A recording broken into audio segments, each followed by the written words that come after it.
Hi friends, welcome to Raji வீட்டு விருந்து. இன்றைக்கி நம்ம ஸ்வீட்டாக ஒரு துவரம்பருப்பு பாயாசம் எப்படி பண்ணுறதுன்னு பார்க்க போகிறோம்.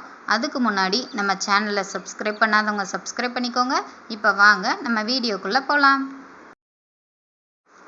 துவரம்பருப்பு பாயாசம் பண்ணுறதுக்கு நான் இன்றைக்கி 50 கிராம் துவரம்பருப்பை தண்ணியில் நல்லா கழுவிட்டு அரை மணி நேரம் ஊற வச்சு எடுத்திருக்கேன். இப்போது இந்த துவரம்பருப்பை தண்ணியை நல்லா வடிச்சிட்டு ஒரு குக்கருக்கு மாற்றிடுங்க. பருப்பை குக்கரில் மாற்றிட்டு பருப்பு மூழ்கிற அளவுக்கு தண்ணி சேர்த்துக்கோங்க. இப்போது குக்கரை மூடி போட்டு மூடிட்டு இதை ஒரு 3லேருந்து 4 விசில் அளவுக்கு நல்லா வேக வச்சு எடுத்துக்கோங்க. நாம் பாயசம் பண்ணுறதுக்குன்னு தனியாக டைம் ஒதுக்கி பண்ணணுங்கிறது இல்லை. சாம்பார் பண்ணும்போதே கொஞ்சம் பருப்பை எடுத்து இந்த மாதிரி ஒரு பாயசம் செஞ்சு பாருங்கள். 3 விசில் விசில் நல்லா அடங்கிருச்சு. இப்போது நம்ம குக்கரை ஓப்பன் பண்ணி பார்த்துடலாம். எனக்கு கொஞ்சம் பாயசம் சாப்பிடும்போது இந்த மாதிரி பருப்பு 1-2 வாயில் தட்டுப்படுற மாதிரி இருந்தால் தான் பிடிக்கும். அதனால் நான் இந்த அளவு வேக வச்சுருக்கேன். உங்களுக்கு வலுவலுன்னு இருந்தால் தான் பிடிக்கும்னா நீங்கள் இன்னொரு 2 விசில் சேர்த்து வேக விட்டு பருப்பை நல்லா குழைய வேக வச்சுக்கோங்க. அடுத்து அடுப்பில் ஒரு பாத்திரத்தை சூடு பண்ணி 50 கிராம் துவரம்பருப்புக்கு 150 கிராம் நுணுக்கின வெல்லத்தை சேர்த்துக்கிறேன். உங்கள் இனிப்புக்கு தகுந்த மாதிரி நீங்கள் வெல்லத்தை அதிகமாகவோ கம்மியாகவோ சேர்த்துக்கோங்க. வெல்லம் மூழ்கிற அளவுக்கு தண்ணி சேர்த்துட்டு லைட்டாக கலந்து விடுங்க.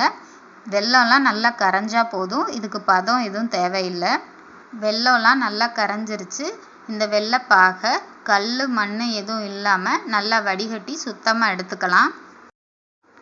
அடுத்து ஒரு பாத்திரத்தை அடுப்பில் வச்சு நல்லா சூடு பண்ணிவிட்டு 2 டேபிள் ஸ்பூன் நெய் சேர்த்துக்கோங்க.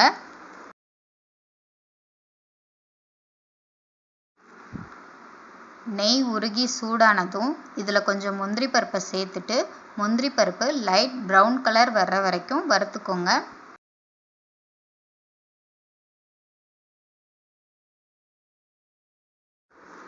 முந்திரி பருப்பு வறுந்ததும் அதை இந்த மாதிரி ஓரமாக தள்ளி விட்டுட்டு இதில் கொஞ்சம் காஞ்ச முந்திரி பழம், அதாவது கிஸ்மிஸ் பழம் சேர்த்துட்டு அதையும் நல்லா வறுத்து விடுங்க.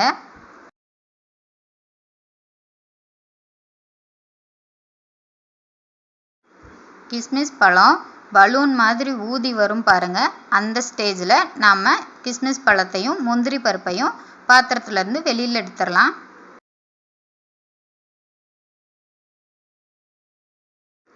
அடுத்து இதே நெய்யில் நம்ம வேக வச்சு எடுத்து வச்சுருந்த துவரம்பருப்பை உள்ளே சேர்த்துட்டு நல்லா கலந்து விட்டுருங்க.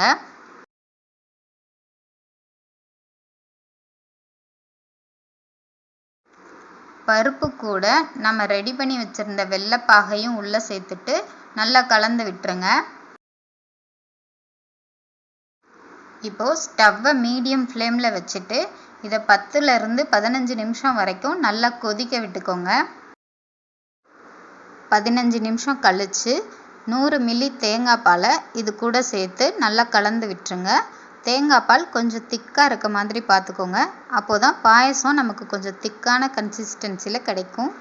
தேங்காய் பால் சேர்த்ததும் ஸ்டவ்வை லோ ஃப்ளேமில் வச்சுட்டு நாம் வறுத்து வச்சுருந்த கிஸ்மிஸ் முந்திரி பழத்தை உள்ளே சேர்த்துக்கோங்க. இது கூட 2 ஏலக்காவை நல்லா நுணுக்கி உள்ளே சேர்த்துக்கோங்க. கடைசியாக கொஞ்சமாக துருவின தேங்காவை உள்ளே சேர்த்து நல்லா கலந்து விட்டுட்டு ஸ்டவ்வை ஆஃப் பண்ணிடுங்க. அவ்வளோதான், சிம்பிளாக ஸ்வீட்டாக ஒரு துவரம்பருப்பு பாயசம் ரெடி பண்ணியாச்சு. இந்த ரெசிபியை நீங்களும் ட்ரை பண்ணி பார்த்துட்டு எப்படி இருக்குன்னு மறக்காமல் கமெண்ட் பாக்ஸில் கமெண்ட் பண்ணிடுங்க. இது ராஜி வீட்டு விருந்து. பாய்.